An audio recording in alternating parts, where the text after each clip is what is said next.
दोस्तों, आपने भारतीय जनता पार्टी के ऑपरेशन लोटस के बारे में यकीनन कभी ना कभी जरूर सुना होगा, क्योंकि ये ऑपरेशन लोटस ही है जब भारतीय जनता पार्टी दूसरी पार्टियों के विधायकों को, सांसदों को तोड़कर अपनी पार्टी में शामिल करते हैं और राज्य की बनी बनाई सरकार को गिरा देते हैं। ऑपरेशन लोटस के तहत ही मध्य प्रदेश में ये काम भाजपा कर चुकी है, राजस्थान में ये काम हो चुका है और देश के तमाम राज्यों में भाजपा ऑपरेशन लोटस चलाने की तैयारी में रहती है। अभी हाल ही में उसने एक प्लान तैयार किया था झारखंड को लेकर, लेकिन झारखंड में वो प्लान सटीक नहीं बैठ पाया। अब खबर निकलकर ये सामने आ रही है कि ऑपरेशन लोटस चलने जा रहा है बिहार में।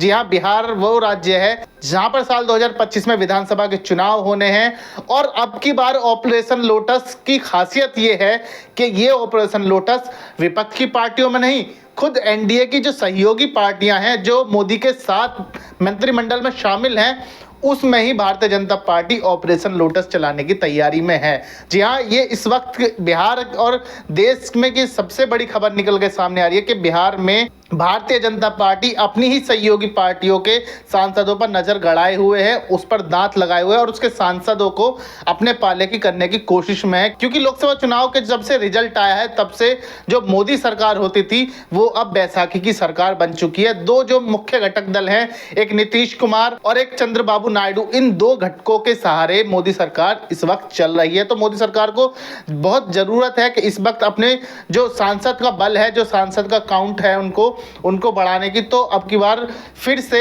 मोदी सरकार ने ऑपरेशन लोटस की जुगत बढ़ा दी है और अपनी ही सहयोगी पार्टियों के सांसदों पर मोदी सरकार डाका डालने जा रही है। खबर बिहार से निकल कर आ रही है। दरअसल बिहार में पार्टी है एलजेपी, रामविलास पासवान, चिराग पासवान उसके राष्ट्रीय अध्यक्ष हैं, उसके 5 सांसद हैं। अब 5 सांसदों वाली पार्टी के 3 सांसद, खबर ये है कि 3 सांसद भाजपा के शीर्ष नेतृत्व के टच में हैं और 3 सांसद भाजपा में शामिल हो सकते हैं। दरअसल दोस्तों, ये खबर लीक करी है आरजेडी के विधायक मुकेश रोशन ने। मुकेश रोशन जो है आरजेडी के विधायक है, बिहार में एक अच्छा खासा प्रभाव रखते हैं। अगर उनकी माने तो 3 सांसद जो हैं रामविलास पासवान के बेटे चिराग पासवान की पार्टी के, वो मोदी सरकार और डायरेक्ट अमित शाह के टच में। अमित शाह उन सांसदों को अपनी पार्टी में शामिल करना चाहते हैं। दरअसल ये खबर सुर इसलिए पकड़ रही है क्योंकि चिराग पासवान के सुर इस वक्त जो है मोदी सरकार से मैच नहीं खा रहे। भले ही वो मंत्रिमंडल में शामिल हैं, अपने आप को मोदी का हनुमान बताते हैं और उस हनुमान बताने का उनको फल भी मिला। 5 सांसद वो जीत कर संसद में बैठे हैं, अपने पार्टी के राष्ट्रीय अध्यक्ष चुने गए हैं एक बार फिर से। लेकिन मोदी सरकार से उनकी ट्यूनिंग जो है इस वक्त सही बैठ नहीं रही। 5 पॉइंट्स में मैं आपको समझाता हूं कि आखिर वो वजह क्या है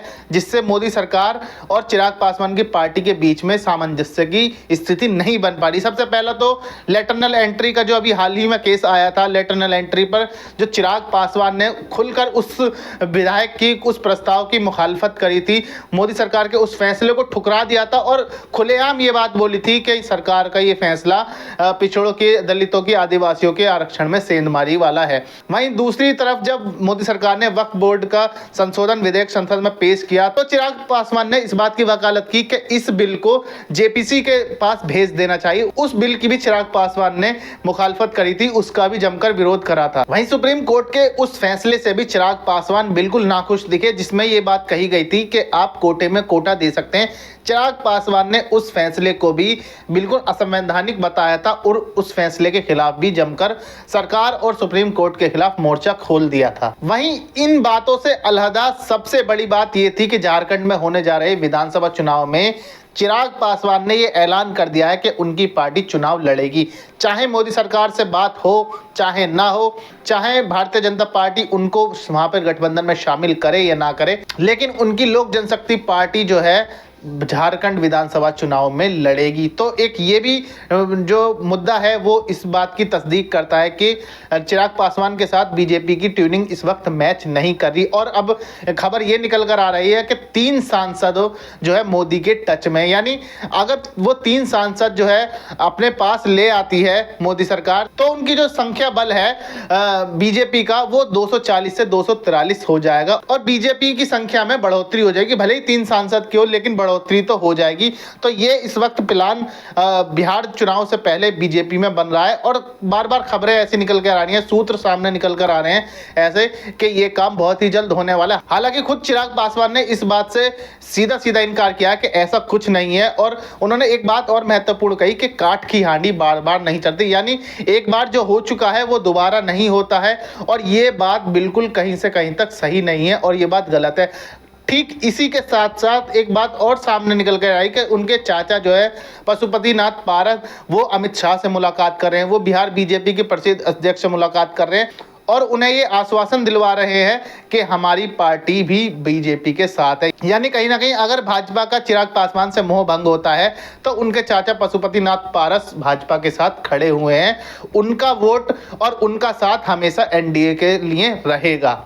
तो बिहार में देखिए बहुत जल्दी कुछ नई तस्वीर खुल के सामने आई, कुछ बड़ा बदलाव होने जा रहे हैं। हमारी जो है बिहार पे लगातार नज़र बनी हुई है।